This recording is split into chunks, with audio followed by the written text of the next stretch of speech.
Brand name disputes occur all too frequently because the trademark registers are increasingly cluttered and it can be difficult to find available names.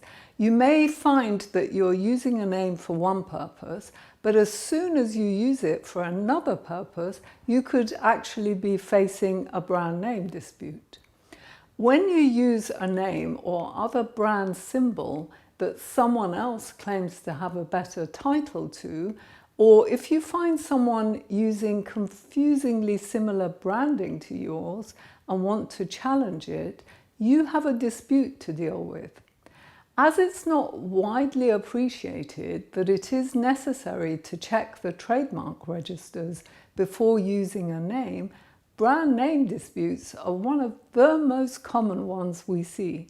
For example, a client secures their desired domain name, sometimes spending thousands of pounds, only to receive notice that its use infringes on someone else's trademark rights.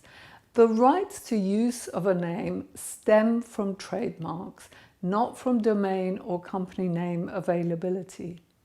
If a domain name is registered that is deemed to be a registration in bad faith, then you could be challenged to return the domain to its rightful owners.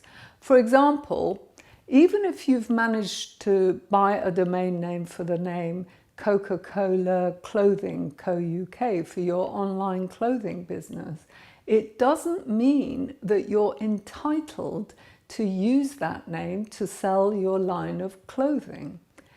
A logo is registered as a UK trademark, but an EU trademark owner believes it infringes on their word trademark and sends a cease and desist letter requiring the withdrawal of all products bearing that logo.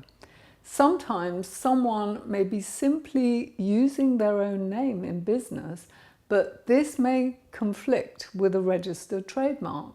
For example, if your name is Paul Smith and you're a fashion designer, you would have a potential dispute to deal with if you decided to set up shop as Paul Smith, given that the trademark rights of the famous designer Paul Smith in fashion and clothing would block you.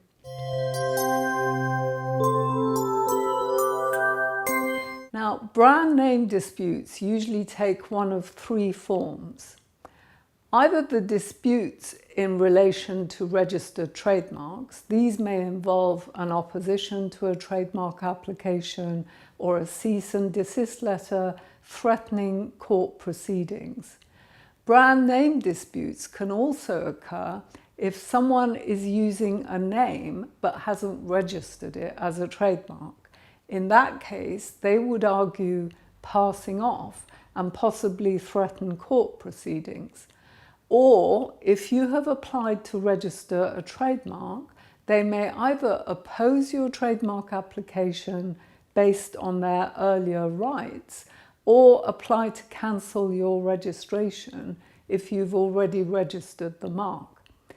Domain name disputes. Now, whether or not the brand name is a registered trademark, and no matter how strong or weak your position may be, the starting point for addressing any brand name dispute is to get specialist advice so as to decide how best to respond.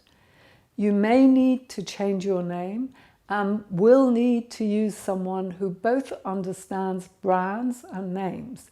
It's so important to use a trademark expert who gets branding rather than simply asking a brand agency to help you find another name. Leaving the legal dimension till after the choice of name has been made could expose you to a further dispute or leave you with a name that can't uniquely belong to you.